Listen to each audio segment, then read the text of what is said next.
Lalu dengan percaya diri Bedu jawab, aku masukin yang 10.000 Pak. Gitu. Loh, kenapa bukan yang 50.000? Katanya kau pingin buat Tuhan itu senang. Gitu. Lalu Bedu Junior jawab, iya awalnya aku sih mau kasih 50.000, soalnya aku pikir Tuhan pasti senang kalau aku kasih uang yang lebih gede nominalnya.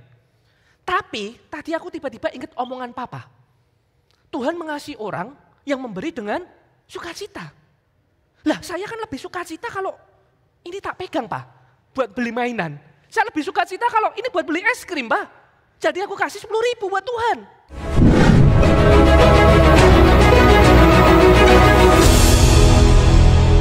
Saya sapa dulu, Shalom. Shalom, shalom juga untuk jemaat yang mengikuti ibadah dari rumah masing-masing. Bapak Ibu Saudara, sepanjang bulan November seperti yang tadi disentil di doa pembuka, bahwa mimbar kita memang banyak bicara, kita punya rangkaian tema yang bicara soal duit. Gitu ya. Nah hari ini, sebelum nanti bulan depan kita beralih ke masa Advent, kita akan mempersiapkan Natal. Hari ini minggu terakhir, kita kembali akan berbicara mengenai duit. Tema hari ini, ada yang tahu Bapak Ibu Saudara? Joyful Giving, Gospel Living. Nah Bapak Ibu Saudara, dari temanya sudah tahu, sudah bisa menebak. Kalau kata giving muncul di sana, maka tentu nanti di ending khotbah, dorongannya adalah untuk memberi. Kan pinter semua, langsung selesai khotbah saya. Nah makanya saya disclaimer dulu Bapak Ibu Saudara, khotbah hari ini adalah khotbah yang biasanya tidak disukai oleh mayoritas jemaat. Karena pada akhirnya tadi endingnya disuruh untuk memberi. Disuruh memberi, disuruh melayani, disuruh pergi bermisi. Nah itu kan khotbah-khotbah yang gak enak. Ada amin? Jangan amin. Nah tapi kalau khotbahnya tentang penghiburan, khotbahnya tentang janji Tuhan, nah itu khotbah yang kita sukai. Khotbah tentang dapat pasangan, nah itu apalagi. Nah tapi Bapak Ibu Saudara, apalagi di Chinese Church, kalau kita ngomongin duit, gitu kan, itu kan satu hal yang tabu, satu hal yang parno gitu. Nah makanya biasanya kalau mimbar punya tema tentang persembahan yang diundang adalah pengkhotbah luar. Karena mereka mungkin bisa lebih tegas tanpa sungkan menegur jemaat untuk memberi lebih gitu kan. Atau sekalipun preacher dalam, biasanya adalah yang khotbah adalah dua hamba Tuhan yang paling terakhir join. Makanya hari ini yang khotbah tadi pagi Cenita, hari ini yang khotbah saya gitu. Nah tapi beruntunglah kalian karena saya bukan tipe pengkhotbah yang sungkanan. Saya preacher yang to the point, saya preacher yang apa adanya. Jadi kalau biasanya di ending khotbah, Bapak Ibu beberapa menangis mungkin karena tersentuh hatinya. Hari ini saya juga pastikan Bapak Ibu akan menangis karena akan terkuras hartanya gitu. Nah Bapak Ibu Saudara bukan ya, karena tema kita hari ini adalah joyful, sukacita dalam memberi. Jadi ayo bersukacita, jangan mau kalah sama bendahara yang sudah antusias sekali mendengar khotbah kita siang hari ini. Mari kita baca nas Alkitab kita terambil dari 2 Korintus 9 ayat 8 sampai 13. 2 Korintus 9 ayat 8 sampai 13. By the way Bapak Ibu Saudara, tadi pagi saya ketemu dengan Cenita yang tadi khotbah di KU sebelum dia mulai ibadah tadi, dan iseng nanya, gimana persiapan khotbah, karena kami enggak tektokan, kami enggak discuss sama sekali hari ini. Dan saya nanya khotbahnya dari mana?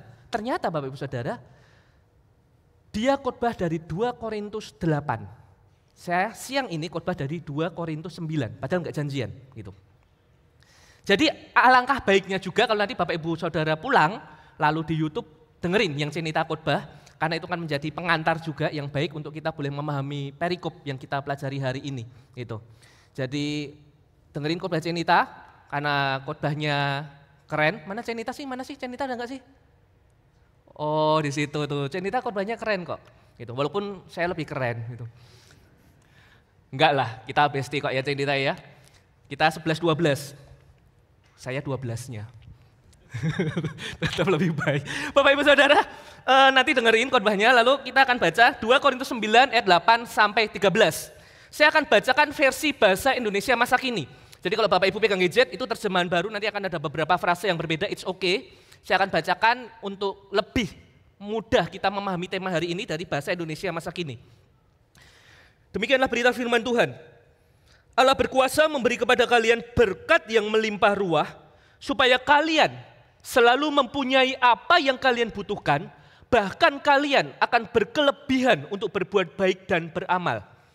Dalam Alkitab tertulis begini tentang Allah, Ia menghambur-hamburkan kepada orang miskin kebaikan hatinya, kekal selama-lamanya.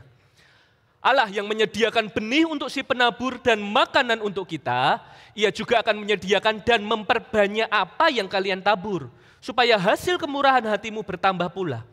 Dengan demikian kalian akan serba cukup dalam segala hal, sehingga kalian selalu dapat memberi dengan murah hati, dan pemberian-pemberianmu yang kami bagi-bagikan menyebabkan banyak orang mengucap terima kasih kepada Allah. Sebab perbuatan baik yang kalian lakukan ini bukan hanya akan mencukupi kekurangan umat Allah saja, tapi juga akan menyebabkan banyak orang berterima kasih kepada Allah. Dan dari kebajikan yang kalian tunjukkan itu, banyak orang Kristen di Yudea akan memuji Allah karena mereka melihat kesetiaanmu terhadap kabar baik tentang Kristus yang kalian ikuti itu. Juga mereka memuji Allah karena kalian sangat murah hati untuk membagi-bagikan kepada mereka dan kepada semua orang lain apa yang ada padamu. Demikianlah berita firman Tuhan. Yang berbahagia adalah setiap kita yang membacanya, mendengarnya, merenungkannya, menyimpannya dalam hati dan melakukannya dalam keseharian. Haleluya. Bapak Ibu Saudara, saya buka khotbah hari ini dengan kisah siapa? Pak Bedu. Oke, suatu hari Pak Bedu pergi dengan anaknya, kasih aja nama Bedu Junior gitu ya. Anaknya ini berusia 7 tahun, sekitar 7 tahun. Mereka pergi ke gereja karena ini hari Minggu. Mereka bangun pagi, siap-siap di rumah. Nah, hari itu Bedu ingin ngajarin anaknya pentingnya memberikan persembahan kepada Tuhan.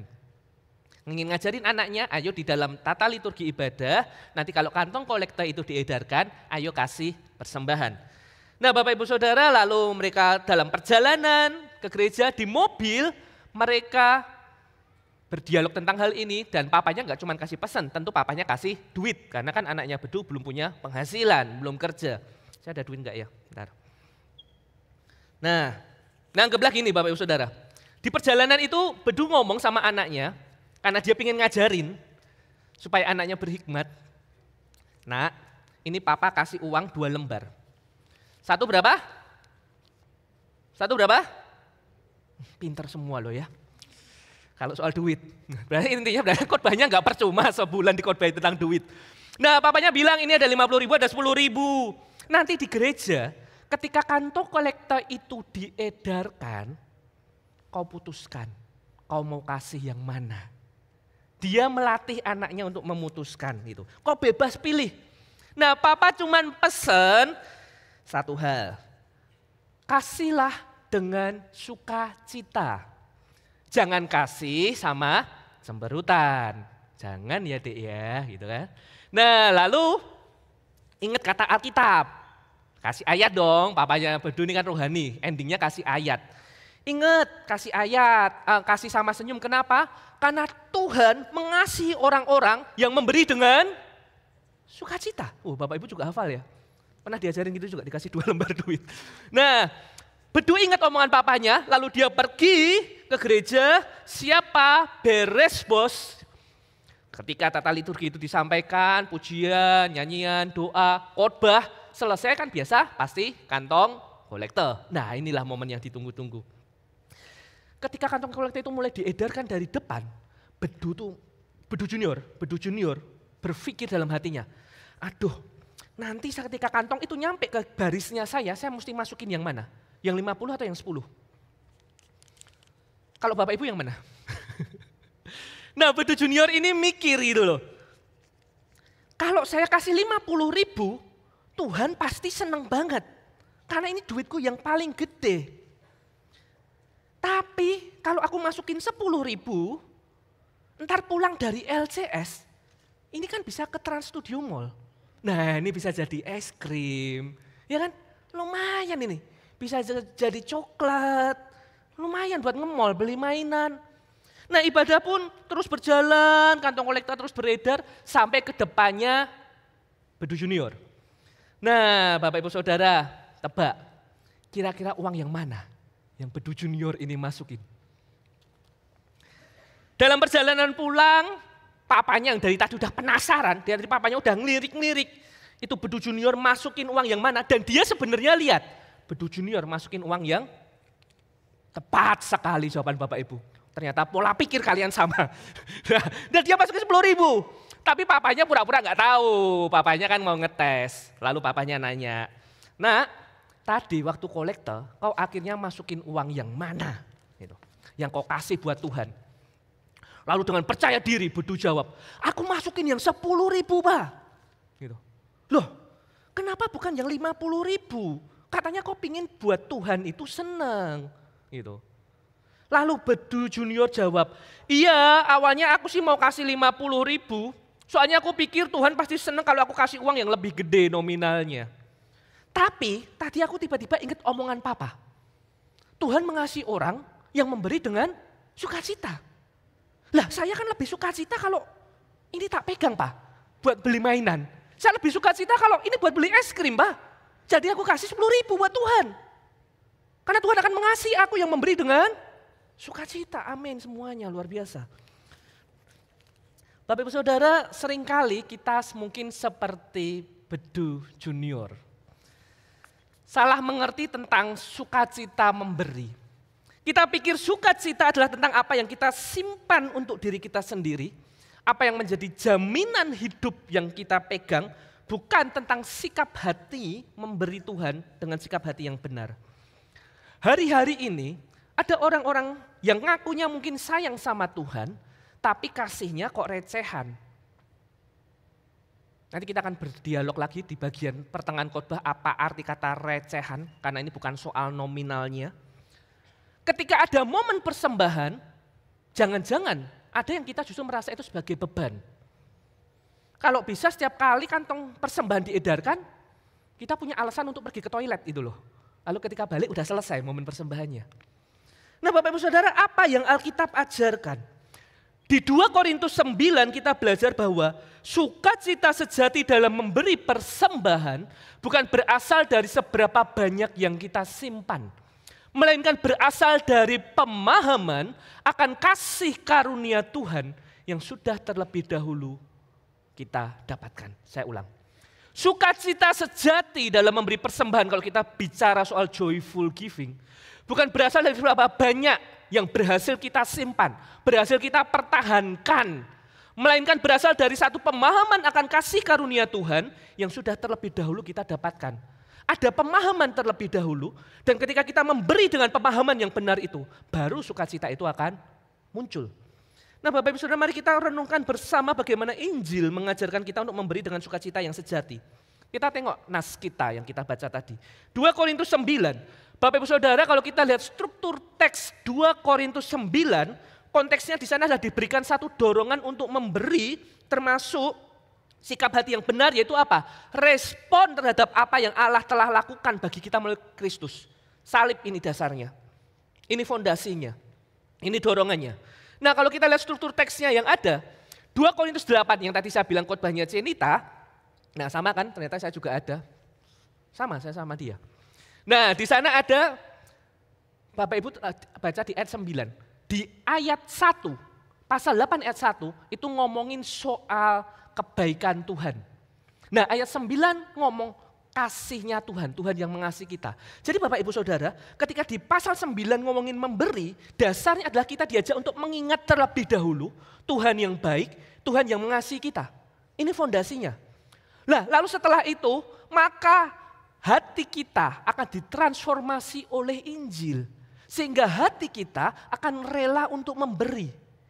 Selama kita belum dapatkan pemahaman akan salib Kristus ini, besarnya salib Kristus, hati kita tidak ditransformasi, maka kita nggak akan pernah rela untuk memberi. Kita akan melihat momen persembahan adalah Tuhan yang sedang jadi preman, malakin kita, minta uang iuran. Ayo setor dulu, kalau setor minggu depan diberkati nih hidupmu. Ayo lupa, nanti hidupmu celaka nih seminggu ke depan. Selama pemahaman itu nggak ada. Nah kemudian pemahaman itu diteruskan di ayat 8 sampai 10, Allah sebagai sumber berkat. Kalau problem utama kita aja, dosa sudah Tuhan selesaikan di salib Kristus, maka berkat sehari-hari, pemeliharaan Tuhan dalam hidup kita sehari-hari, itu masalah kecil. Karena itu bukan problem terbesar kita. Saya tahu masalah ketika harus bayar uang sekolah anak dan gak ada duit. Saya tahu masalah ketika harus bayar cicilan dan duit gak ada di tangan. Tetapi itu bukan problem terbesar. Problem terbesar itu dosa dan itu sudah selesaikan, sudah selesai. Maka problem keseharian kita percaya ada sumber segala berkat yang memberi jaminan. Nah, maka itu juga memberikan dorongan kepada kita untuk berkat itu tidak hanya kita nikmati sendirian, tetapi berkat itu kita bisa berikan kepada rekan-rekan yang membutuhkan. Ini menjadi satu kesaksian Injil Kristus. Dan sekali lagi bukan untuk mereka melihat saya ini baik, bukan gereja melihat saya ini baik, bukan jemaat diakonia melihat gereja ini baik, tetapi supaya apa? Yang terakhir, kemuliaan nama Tuhan lagi balik-baliknya ke sana. Kalau saya boleh ambil bagian dalam pekerjaan Tuhan di gereja, di luar gereja, untuk pelebaran kerajaan surga, semuanya balik untuk kemuliaan Allah. Jadi dasarnya diawali oleh kasih Tuhan, kebaikan Tuhan, dan akhiri oleh kemuliaan Tuhan. Dan bukankah memang seperti itu Injil Kristus? Iman kita mengajarkan seperti itu. Kalau kita boleh berpartisipasi di dalamnya, itu hanya bagian. Makanya apa definisi persembahan? Menurut John Calvin, persembahan adalah tindakan ibadah yang lahir dari pengenalan akan Tuhan. Lihat, awal mulanya adalah pengenalan akan Tuhan. Kalau pengenalanmu salah, maka caramu memberi persembahan akan salah. Kalau engkau enggak mengenal Tuhan dengan doktrin yang benar, maka engkau akan memberi juga dengan doktrin yang enggak benar juga. Engkau akan lihat Tuhan sebagai preman. Kenapa? Karena pengenalannya enggak benar. Persembahan adalah bukti lahiriah, bukti fisik dari hati yang dipenuhi rasa syukur dan penyerahan kepada Allah. Ia menolak ide bahwa persembahan adalah sarana untuk membeli berkat Allah. Lihat ya Bapak Ibu Saudara, persembahan itu bukan transaksional. Saya kasih, maka seminggu ke depan hidup saya aman. Saya kasih lebih banyak, maka berkat Tuhan jauh lebih banyak. Bukan itu cara kerjanya. Karena kalau seperti itu, Tuhan bukan lagi Tuhan. Wayne Grudem, tokoh yang lain, dia menulis Systematic Theology, salah satu buku Systematic Theology yang tebal sekali itu. Dia ngomong gini, persembahan itu tindakan sukarela yang dilakukan oleh umat Allah untuk melayani Dia, melanjutkan pekerjaannya dan memberkati orang lain. Persembahan adalah ekspresi iman dan ketaatan. Jadi ini satu bagian kita dari persekutuan umat percaya yang ambil bagian dalam pekerjaan surga, kerajaan, menghadirkan kerajaan surga di dunia. Ini bagian kita, partisipasi kita. Dan kita bersyukur, bukan karena saya yang mampu, saya punya duit, enggak. Kita dikasih Tuhan duit, untuk kita boleh meneruskan duit itu. Kita boleh menyalurkan berkat itu. Kita ini hanya pipa penyalur saja. Nah Bapak Ibu Saudara, setelah kita lihat definisi persembahan dari dua teolog tadi, saya ajak untuk kita melihat dari Alkitab ngomong seperti apa. Sekilas saja perjanjian lama dan perjanjian baru tentang persembahan. Bapak Ibu Saudara, konteks persembahan di perjanjian lama, persembahan itu bersifat kultus dan ritual. Lihat ya, kultus dan ritual. Persembahan itu diberikan supaya sang pemberi mendapat pahala atau balasan kekayaan, keselamatan, kesehatan, keberhasilan. Tadi waktu khotbah di KU, Cenita ada keluarin kata Latin. Apa C? Seis atau apalah itu seis gitu. Nah saya juga pakai kata Latin. Nah kan kita sama lagi kan? Cuma sekali lagi kau 11 saya 12. Saya kata Latin hari ini adalah dodes. Dodes itu apa sih? Dodes itu aku memberi supaya engkau memberi. Dan di perjanjian lama konsep kutuk dan berkat ini kan memang kental sekali. Benar ya Bapak Ibu Saudara ya? Sebelum salib Kristus masih hukum Taurat. Kalau saya taat, saya diberkati.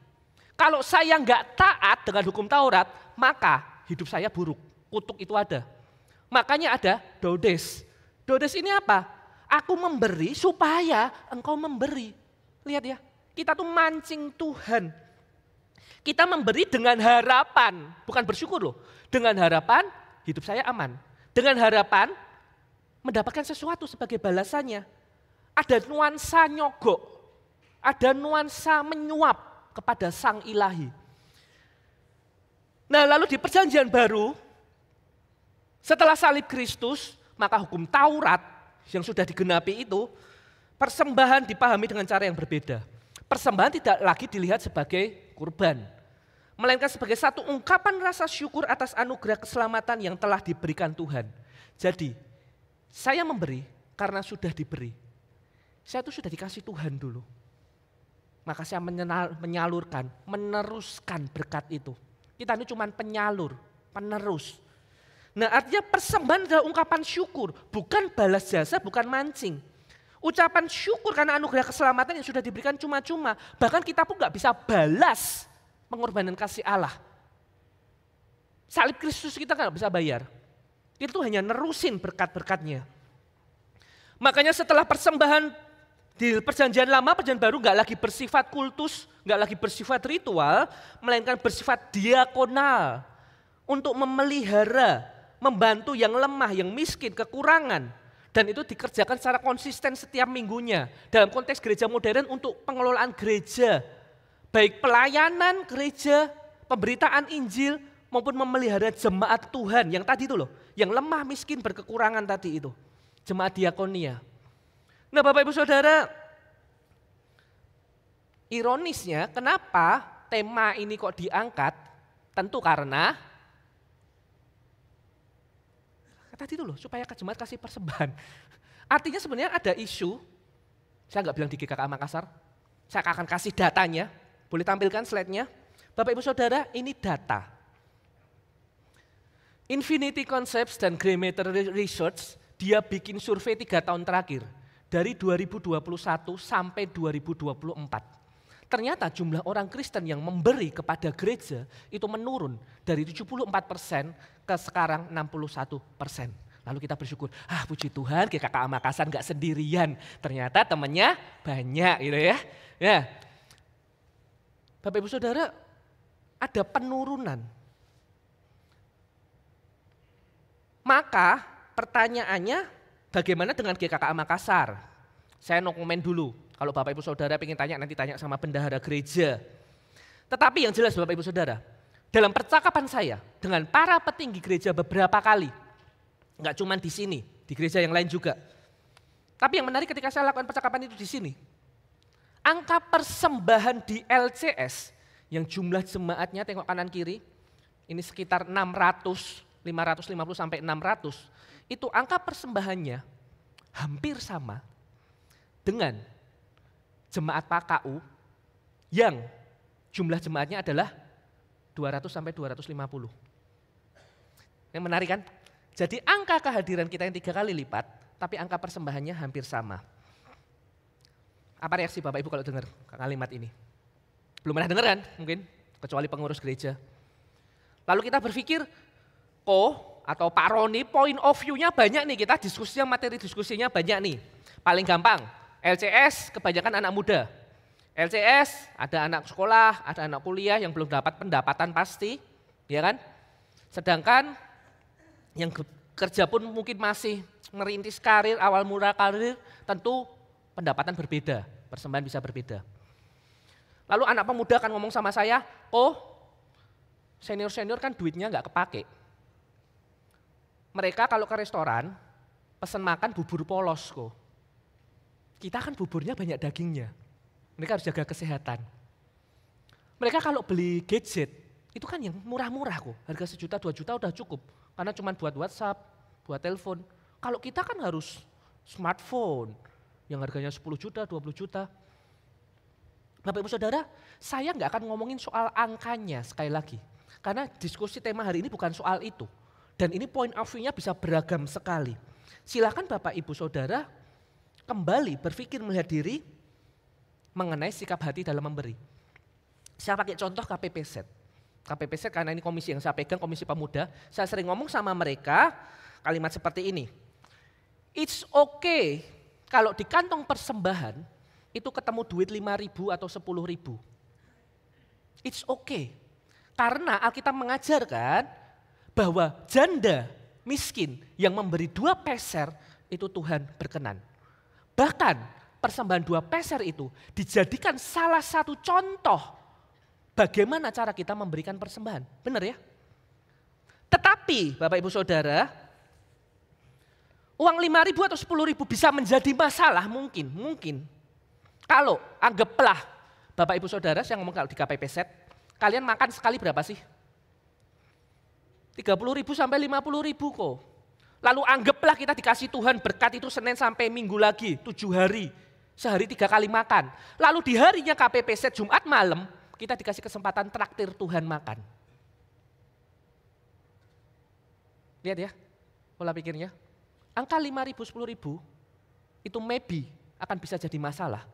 Kalau ternyata dalam keseharian, kita aja untuk makan, uang segitu nggak pantas. Saya nggak ngomong ini soal ngasih Tuhan makan, jangan ditangkap secara literal. Tetapi sikap hati kita dalam memandang satu nominal uang, mana untuk Tuhan, mana untuk saya. Mana untuk Tuhan, mana untuk saya. Mari kita kembali berefleksi. Ketika Bapak Ibu Saudara memberikan persembahan di rumah, malam kemarin mempersiapkan atau tadi pagi mempersiapkan, atau nanti ketika baru mempersiapkan, sikap hati seperti apa? Hitungan-hitungan apa yang kita mainkan di hadapan Tuhan? Walaupun saya ngerti, kadang memang memberi persembahan gak selalu mudah, kadang memang terasa sulit. Nah sekarang kita akan bicara, kapan memberi persembahan itu terasa sulit? Apa yang membuat kita banyak berpikir di dalam memberikan persembahan, banyak sekali pertimbangan? Ada 2 Bapak Ibu Saudara, faktor eksternal dan faktor internal. Faktor eksternal itu seperti tantangan ekonomi, itu inflasi, itu biaya kesehatan yang tiba-tiba, ketidakpastian pasar, itu faktor eksternal. Dan khotbah di gereja gak ngomongin soal itu. Bapak Ibu silakan ikut seminar keuangan untuk mengatasi ini. Ikut politik, dengerin di sana. Nah tapi kita akan ngomongin faktor internal loh Bapak Ibu Saudara. Sikap hati di dalam memberi. Khotbah hari ini tentu akan lebih banyak mengusik kita di bagian yang kedua, faktor internal. Makanya kalau Bapak Ibu ingat 2 bulan atau bulan lalu, ini masih November, bulan lalu, bulan Oktober, series khotbah kita bicara tentang berhala modern. Masih ingat berhala modern? Ya. Yang kontrol, kuasa, kenyamanan, pengakuan dulu. Lalu series khotbah bulan ini ngomongin soal uang, maka mari kita coba kaitkan 2 tema besar dari khotbah series Oktober dan November ini. Slide berikutnya. Dalam bukunya Counterfeit God, Timothy Keller itu membagi berhala jadi 2 Bapak Ibu Saudara. Lihat yang warna merah dan warna biru. Berhala dalam hati itu series khotbah kita bulan Oktober. Yang warna hijau itu berhala luar. Ada uang, ada karir, prestasi, ada pasangan, ada pelayanan, ada penampilan. Itu bisa jadi berhala-berhala. Manifestasinya bisa di sana. Nah, tema hari ini, bulan ini, uang. Bapak Ibu lihat, itu ternyata adalah berhala luar. Masih nyambung dengan tema bulanan kita yang lalu. Tentang berhala dalam hati. Nah Bapak Ibu Saudara, karena ini adalah problem internal. Karena ini ngomongin soal sikap hati dalam memberi. Maka sesungguhnya ternyata benar ada problem berhala hati. Maka solusinya pun harus dari dalam, harus ada inner yang berubah, ada mindset yang berubah, ada prinsip yang berubah. Dan karena tema kita hari ini adalah joyful giving dan gospel living, maka solusinya saya berikan akronim MONEY, M-O-N-E-Y. Loh kenapa enggak joyful? Kenapa enggak gospel? Karena saya tahu Bapak Ibu akan lebih mudah lupa joyful dan gospel. Tapi kalau money kan gampang ingat kan? Nah jadi kita lihat hari ini poin bagaimana inner kita bisa berubah, mindset kita bisa berubah. Saya berikan 5 poin, akronimnya adalah MONEY. Yang pertama, M. Bapak Ibu, mana yang paling berharga dalam hidup kita? Berkat Tuhan atau sang sumber berkat itu sendiri? Mazmur 73 ayat 25 sampai 26, siapa gerangan ada padaku di surga selain engkau tidak ada yang kuingini di bumi, sekalipun dagingku dan hatiku habis lenyap, gunung batuku dan bagianku tetaplah Allah selama-lamanya. Bapak Ibu Saudara, ini adalah ungkapan Asaf. Konteksnya adalah Asaf itu mempertanyakan situasi sekitar yang dia lihat di luar. Bagaimana orang yang fasik itu hidupnya kok malah nampaknya baik-baik saja. Sedangkan saya yang hidupnya benar, dituntut hidup benar, ternyata kok malah mengalami kesulitan. Dan salah satunya adalah kesulitan dalam hal materi, dalam hal keuangan. Pada akhirnya Tuhan menjawab Asaf, ini singkat ceritanya. Dan salah satu jawaban, kita nggak akan membahas semua poin jawabannya. Salah satu jawabannya yang cocok dengan tema kita hari ini, poin pentingnya adalah Tuhan adalah bagianku. Bukan berkat-berkat Tuhan adalah bagianku, tapi Tuhan adalah bagianku. Selama ini Asaf itu punya pemikiran, kalau Tuhan baik, maka Tuhan akan memberikan berkat-berkatnya, berkat-berkat Tuhan itu secara materi. Pemahaman Asaf seperti itu. Sehingga tanpa Asaf sadari, Asaf justru lebih mencari berkat-berkatnya Tuhan daripada pribadinya Tuhan. Maka hari ini Bapak Ibu Saudara, kalau kita ingin sukacita di dalam memberi, yuk tanya dulu. Kita di gereja itu mencari berkatnya Tuhan atau pribadinya Tuhan? Kalau kita mencari pribadinya Tuhan, maka ketika kita harus memberi bagian atau diberikan kesempatan untuk mengambil bagian, memberikan persembahan, itu privilege. Karena yang saya kejar pribadinya, dan saya sekarang statusnya adalah anaknya. Saya ini berelasi dengan pribadinya, saya ini punya ikatan dengan pribadinya. Ikatan saya bukan pada sumber-sumber berkat, bukan pada berkat-berkatnya, tapi pada sang sumber berkat. Jadi kalau berkat itu harus saya teruskan, masalah kecil. Bukan itu yang saya kejar. Yang kedua, orang beriman sadar bahwa uang kita adalah titipan Tuhan. Bapak Ibu Saudara, Timothy Keller, saya balik ke Timothy Keller, dia ngomong, kurangnya kemurahan hati menunjukkan satu penolakan untuk mengakui bahwa apa yang kita miliki, semua aset kita, itu adalah sebenarnya bukan milik kita, tapi itu miliknya Tuhan. Lihat ya, semua berawal dari pengenalan yang benar akan Tuhan. Kalau pemahaman kita, berkat rumah yang ada, saya beli itu karena saya kerja 10 tahun, nabung 20 tahun, itu rumah saya. Tabungan saya itu karena saya tiap bulan berkorban gak makan enak. Gadget baju yang saya beli itu karena saya menahan diri untuk nggak boros beli makanan dan lain sebagainya karena prestasi saya punya pekerjaan dengan gaji sekian itu karena saya dulu waktu kecil udah belajar dengan rajin, saya berusaha terus ranking 3 besar sampai akhirnya saya dapat kuliah yang terbaik, saya dapat pekerjaan yang terbaik, akhirnya saya dapatkan penghasilan yang baik, semua karena saya dan saya, bukan karena Tuhan. Sekarang ketika kantong persembahan itu diedarkan, maka Tuhan itu cuma malakin saya. Kalau saya ngasih pun, itu karena saya belas kasihan. Oh, gereja lagi mau bangun, duitnya kurang, udahlah kasih. Belas kasihan. Oh, ada jemaat yang lain kekurangan, makan susah, sedangkan saya makan sudah makan enak, kasih. Udahlah, belas kasihan. Tapi kita superhero-nya. Karena enggak sadar. Keller menegaskan bahwa semua yang kita miliki adalah pemberian dari Tuhan dan memberi persembahan adalah cara menunjukkan iman dan rasa syukur kepadanya. Bapak Ibu Saudara, selama kita masih terus berpikir uang yang ada di dompetku, di rekeningku, hasil kerja kerasku, hasil upayaku, maka kita akan melihat persembahan adalah momen Tuhan berperan sebagai preman dalam hidup kita. Di sebuah gereja, di persekutuan youth, tema khotbah hari itu adalah tentang persepuluhan. Seusai khotbah disampaikan, maka diadakanlah sesi Q&A gitu kan, kayak KPPZ, anak-anak KPPZ langsung ngerti gitu kan, oh, itu KPPZ, enggak, saya enggak bilang KPPZ. Ini gereja di Konoha sanalah. Nah, perdebatan seputar perpuluhan itu kan selalu seru Bapak Ibu Saudara. Dan selalu enggak ada habisnya, ada aja yang ditanyain.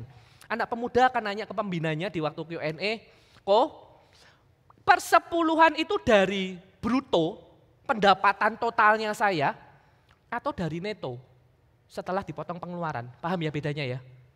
Kalau saya dapat gaji 5 juta, persepuluhan itu 500.000 saya potong dulu buat Tuhan. Atau saya potong dulu buat bayar kos, saya potong buat bayar bensin, saya potong buat uang makan, saya potong buat bayar kuliah. Lalu nanti sisa 1 juta, maka persepuluhan saya 100.000. Nah, pertanyaan kedua. Persepuluhan itu dari pendapatan rutin, yang bulanan ini hasil kerja saya. Lah kalau Imlek gimana kok? Imlek saya dapat angpau, saya kasih persepuluhan enggak? Lah kalau ulang tahun, saya dapat angpau, saya kasih persepuluhan enggak? Pertanyaannya banyak Bapak Ibu Saudara.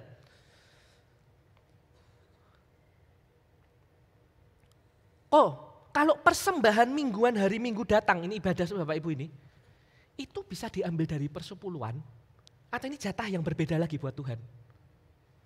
Saya hari ini tidak akan menjawab isu itu Bapak Ibu Saudara. Pertanyaan-pertanyaan tadi. Tetapi saya ingin mengajak kita semua yuk melihat hati kita. Ketika pertanyaan-pertanyaan seperti itu dikeluarkan, dilontarkan, diucapkan. Apa dasar berpikirnya? Pengen cari kesempatan supaya bisa kasih lebih ke Tuhan? Atau pengen cari celah supaya dapat potongan diskon dari Tuhan? Tuhan minta banyak sekali sih. Yuk hitung-hitungan dulu deh, kayaknya Tuhan cukup segini deh. Ini kelebihan deh buat Tuhan. Kalau mau jujur yang mana? Seringkali bukan kalau kita jujur, boleh jujur, pertanyaan-pertanyaan seperti itu dilontarkan bukan untuk cari kesempatan memberi lebih. Kita tidak melihat memberi persembahan adalah privilege. Kita melihat itu sebagai satu beban, satu tekanan. Makanya banyak pertanyaan ini dan itu supaya apa? Supaya banyak kesempatan cari diskonan. Kita coba tes ya Bapak Ibu ya. Kalau di gereja kita jemaatnya suka memberi atau tidak. Memberi itu jadi kesukaan atau jadi beban? Kira-kira jadi kesukaan atau jadi beban Bapak Ibu Saudara? Ngetesnya gampang, simple. Yuk salah satu maju ke depan. Ada yang mau maju ke depan? Adakah yang mau maju ke depan? Oh, di tengah sana ada cowok ganteng maju ke depan. Silakan maju. Kasih tepuk tangan. Sini silakan. Namanya siapa? Oh, ada mic. Nih. Nah, nih, mantap. FD-nya mantap nih, sigap. Kesini biar masuk kamera. Nih, namanya siapa? Gigi kok, Gigi. GG itu apa? Ganteng guys gitu ya. GG. Amin. Amin. Ya, GG siap disuruh joget? Tidak. Oh, udah disuruh joget. Siapnya disuruh apa? GG bawa sesuatu? Iya. Dompet? Ada apa di dompet? Coba lihat. Kartu duit. Ada kartu, ada duit. Ada duit. Dia punya duit. Wih, duitnya banyak. Uang baru semua Bapak Ibu Saudara. GG. Duitnya buat Koko boleh nggak? Boleh lah kok. Boleh? Boleh. Yakin segini banyak? Boleh. Ntar pulang LCS kau pacaran pakai apa dong traktirnya? Ada juga aman. Ada? Boleh. Oh ada pacar berarti ya? Oh iya. Amin. Oke berarti buat Koko ya? Boleh kok. Yaudah dah turun deh. Dompetku. Iya. Tunggu. Dompetnya buat Koko sekalian boleh nggak? Boleh lah. Boleh juga? Oke buat Koko sekalian. Masa duit nggak ada dompetnya kan enak ditempatin. Gege tunggu. Naik lagi dulu. Masih kurang puas ngerampoknya. Di kantong ada apa lagi? Masih ada duit dong, recehan-recehan adalah. Satu lembar Mang. Berapa ini? 50. 50.000, oh masih ada, kita kuras habis uangnya GG. Buat Koko sekalian, boleh? Kenapa mikir? Ini tadi duitmu banyak sekali kok kasih, nggak ada. Ini semua nih. Cuma 50.000, cuma selisih satu doang. Boleh? Boleh nih Pak ya. Kenapa kayak berat? Bener? Tidak apa-apa kok, boleh. Wajahnya nangis. Oke, duduk. Kasih tepuk tangan buat GG. Bapak Ibu Saudara, lihat nggak ada dua perubahan reaksi wajah dari GG ketika saya minta uang ini dan uang yang ini. Kenapa bisa berbeda? Karena tadi sebelum khotbah, sebelum ibadah dimulai, saya sudah kasih duitnya saya ke GG. Ini sebenarnya duitnya saya, dan ini pun dompetnya saya Bapak Ibu Saudara. Kalau nggak percaya ini ada fotonya saya di sini. Tapi Bapak Ibu Saudara, ini yang nggak janjian. Ini nggak janjian. Ini duitnya GG. Makanya GG kaget. Ketika ternyata ini juga diminta. Sampai dikuras ke isi sakunya. Nah Bapak Ibu Saudara, kita mungkin tertawa, tetapi kalau boleh jujur Bapak Ibu Saudara, bukankah kita juga demikian? Ketika kita melihat bahwa harta kita adalah titipan Tuhan, punyanya Tuhan, maka ketika kita kasih ini buat Tuhan, it doesn't matter, nggak jadi masalah, bukan soal. Apalagi mintanya cuma sebagian, nggak diminta semua. Ini tadi duit saya tak minta semua. Tuhan nggak minta semua. Tetapi kalau kita merasa itu uangnya saya, walaupun secara nominal ini lebih kecil dari yang tadi, kita akan pegang erat. Dan kita akan merasa ini ada yang hilang. Kenapa? Karena ini uangnya saya. Bapak Ibu Saudara, sadari enggak bahwa semua harta kita adalah titipan Tuhan. Poin yang ketiga, nilai kerohanian kita tercermin dari cara kita memberi kepada Tuhan. Sadarkah kita Bapak Ibu Saudara, cara kita memberi persembahan adalah salah satu tolok ukur, alat ukur dari kerohanian kita. Lukas 16, 11-12. Jadi jikalau kamu tidak setia dalam hal mamon yang tidak jujur, siapakah yang akan mempercayakan kepadamu harta yang sesungguhnya? Dan jikalau kamu tidak setia dalam harta orang lain, siapakah yang akan menyerahkan hartamu sendiri kepadamu? Ini ayat yang jadi bahan khotbah minggu yang lalu. Bapak Ibu Saudara, kata tidak jujur di bahasa aslinya Yunani, terjemahannya kurang tepat. LAI menerjemahkan dengan kurang tepat. Sebenarnya bukan tidak jujur, tetapi apa? Tidak sesungguhnya. Jadi terjemahnya harusnya gini. Jadi jikalau kamu tidak setia dalam mamon yang tidak sesungguhnya, yaitu hartanya kita, siapakah yang akan mempercayakan kepadamu harta yang sesungguhnya? Yaitu harta rohani, kekayaan rohani, berkat-berkat Allah. Maka saya lebih suka terjemahan versi bahasa Indonesia masa kini. Karena ini lebih mendekati versi aslinya. Jadi kalau mengenai kekayaan dunia ini kalian sudah tidak dapat dipercayai, lihat ya. Kalau mengenai kekayaan dunia ini kalian sudah tidak dapat dipercayai, siapa mau mempercayakan kepadamu kekayaan rohani? Dan kalau mengenai barang yang dimiliki orang lain kalian terbukti tidak bisa dipercayai, siapa mau memberikan kepadamu yang menjadi milikmu? Barang yang dimiliki orang itu gini loh, konsep kita sebagai orang Kristen, kita tuh harta yang kita punya bukan untuk kita miliki nikmati sendiri, tetapi diteruskan untuk pekerjaan Tuhan, diteruskan untuk juga menolong sesama. Ini milik orang lain juga sebenarnya. Tapi kalau ini kita keep sendiri, kita nggak bisa dipercaya, siapa yang mau kasih kepada kita harta yang menjadi milik kita? Nah konsepnya seperti itu Bapak Ibu Saudara. Makanya di ayat 10, ayat sebelumnya, di sana dibahas soal siapa yang dipercaya dalam perkara kecil akan dipercaya dalam perkara besar. Apa maksudnya perkara kecil, perkara besar ini? Perkara kecil adalah harta kita, uang kita, harta yang tidak sesungguhnya. Perkara besar itu adalah harta rohani, kekayaan dalam Kristus Yesus yang sesungguhnya. Nah sampai sini Bapak Ibu Saudara, mungkin dalam hati ada yang berpikir, tapi masa sih jumlah atau angka jadi tolok ukurnya? Kok duniawi banget gitu loh. Nah saudaraku, Pendeta Eka Dharma Putra pernah menulis demikian. Jumlah itu memang tidak selalu mencerminkan hati yang bersyukur. Namun hati yang bersyukur selalu tercermin dari jumlah yang dipersembahkan kepada Tuhan. Lihat ya, jumlah itu memang tidak selalu mencerminkan hati yang bersyukur. Tetapi hati yang bersyukur selalu tercermin dari jumlah yang dipersembahkan pada Tuhan. Sikapmu dalam memberi persembahan, cara pandangmu akan apa itu persembahan, itu akan terlihat dari nominalnya. Dan ini bukan ngomongin literal nominalnya, karena sekali lagi ingat janda 2 peser tadi. Tetapi lihatlah, paling gampang gini deh Bapak Ibu di sini banyak anak muda, yang pacaran deh. Kalau kau punya pacar, pacarnya itu ngomong I love you, I love you, I love you, ngomong mengasihimu, tapi hitungan, tapi pelit, gak pernah traktir, kau percaya kalau dia I love you? Kan ya enggak toh. Ngomong doang gitu loh. Nah ini kan halnya sama sih, sesimpel itu aja gitu loh Bapak Ibu Saudara. Poin yang keempat, enyahkanlah kesia-siaan, fokuslah pada apa yang benar-benar berarti. Bapak Ibu Saudara, di dalam hidup kita, apa yang kita kejar? Financial freedom atau financial wisdom. Financial freedom itu bicara ngomongin bagaimana supaya kita kaya raya, saldo kita banyak, kita punya passive income, semua barang bisa kita beli. Ingat khotbah yang lalu saya ngomong soal kalau ke restoran itu nggak lihat harga tapi lihat menu. Itu financial freedom. Tapi financial wisdom itu ngomongin bagaimana kita mengelola keuangan kita dengan cara yang berkenan di hadapan Tuhan. Khotbah tentang duit selama 4 minggu ini ngomongin kita soal financial wisdom. Pertanyaannya, di akhir minggu ini, di akhir bulan ini, apa yang kita peroleh? Apa yang kita kejar? Financial freedom atau financial wisdom.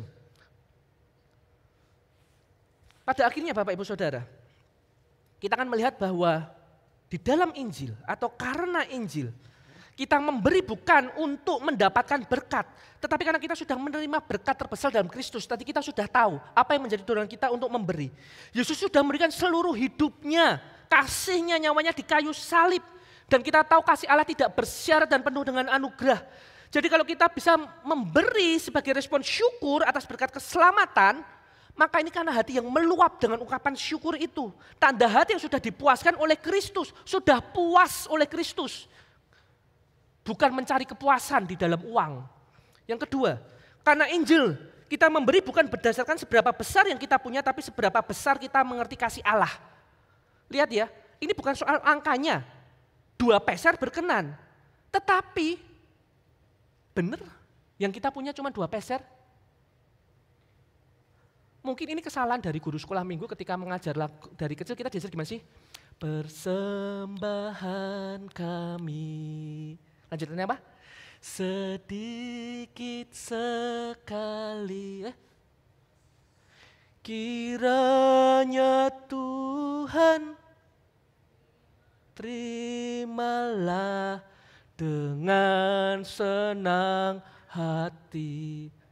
Udah ngasihnya dikit kurang ajar gitu kan. Maksa Tuhan senang dengan yang dikit, gak usah berharap lebih lu Tuhan. Kalau saya jadi Tuhannya, dari surga saya balesin itu lagu. Anak gak berbakti, enggak tahu diri, hidup sudah diberkati, kok dikit sekali. Kalau saya Tuhan, tapi kan saya bukan Tuhan. Dan Tuhan jauh lebih baik dari saya. Tapi lihat, mungkin bagi kita emang ya udahlah kalau Tuhan ya cukuplah, dikit-dikit aja lah. Bapak Saudara, Injil mengajarkan kita bahwa Allah tidak melihat jumlah persembahan, tapi hati kita yang dipenuhi oleh kasih-Nya. Kalau kita sadar kasih Kristus itu melimpah dalam hidup kita, maka kita dimampukan untuk memberi dengan sepenuh hati tanpa pamrih, tanpa rasa takut akan kekurangan. Kenapa diajar persepuluhan? Supaya ngerti. Oh, saya cukup hidup dengan yang 90% supaya enggak serakah. Kenapa diajar memberi persembahan? Supaya ngerti. Saya cukup dengan yang ini, enggak perlu saya rangkul semuanya. Menggantungkan harapan masa depan pada saldo tabungan. Dan ketiga, karena Injil, kita tidak hanya memberi harta kita, tapi juga seluruh hidup kita untuk kemuliaan Tuhan. Ini perjanjian baru, Roma 12 ayat 1. Kristus menebus kita bukan hanya untuk menjadi penerima anugerah, tapi untuk menjadi pemberi kasih dan terang bagi dunia. Pada akhirnya kerajaan surga, kemuliaan Tuhan itu boleh dinyatakan. Dan kalau salah satu caranya melalui harta kita, yuk kita ambil bagian di dalamnya. Bapak Ibu Saudara, tindakan memberi adalah respon kasih terhadap kasih karunia Injil, bukan kewajiban legalistik atau usaha untuk mencari pengakuan dari Tuhan, bahasa ini anak Tuhan yang baik. Semua yang kita lakukan lahir dari rasa syukur atas apa yang sudah Yesus selesaikan di kayu salib. Memberi dengan hati yang tulus adalah tanda dari hidup yang telah dijamah oleh kasih Allah. Ini kesimpulannya. Poin yang kelima. Apa? Yes, baca sama-sama. Yes, sudah poin terakhir, akhirnya khotbahnya selesai. Saya tahu dari tadi saya dengar Bapak Ibu dengerin poin 1, 2, 3, 4, kan pinginnya ini kan endingnya kan sebenarnya kan. Gitu. Bapak Ibu Saudara, ingat harta kita titipan. Dan kalau saya boleh ambil bagian, itu privilege, itu hak istimewa karena saya itu punya relasi sama Tuhan. Karena saya ini anaknya Tuhan. Bukan cari pengakuan, kita sudah diakui. Bukan cari kenyamanan, hidup kita sudah dibuat nyaman. Karena dosa sudah disingkirkan, sudah ditebus. Bukan cari kontrol, bukan cari kuasa. Karena semua itu sudah diberikan Tuhan pada kita status sebagai anak Allah. Hidup kita aman, baik-baik saja. Bahkan sebelum kita memberi persembahan. Selesai udahan. Bukan untuk itu semua. Bukan untuk penebus dosa seperti perjanjian lama. Karena dosa kita sudah ditebus di kayu salib. Tapi kalau kita boleh ambil bagian, itu hak istimewa. Kebanggaan. Ayo joyful. Ayo kasih. Bangga. Kalau bukan anaknya Tuhan, ngasih itu tanpa makna. Kalau bukan anaknya Tuhan, ngasih itu bisa maknanya salah. Tapi kalau hari ini kita didorong memberi dengan makna yang benar, seharusnya itu memunculkan joyful giving dalam hidup kita masing-masing.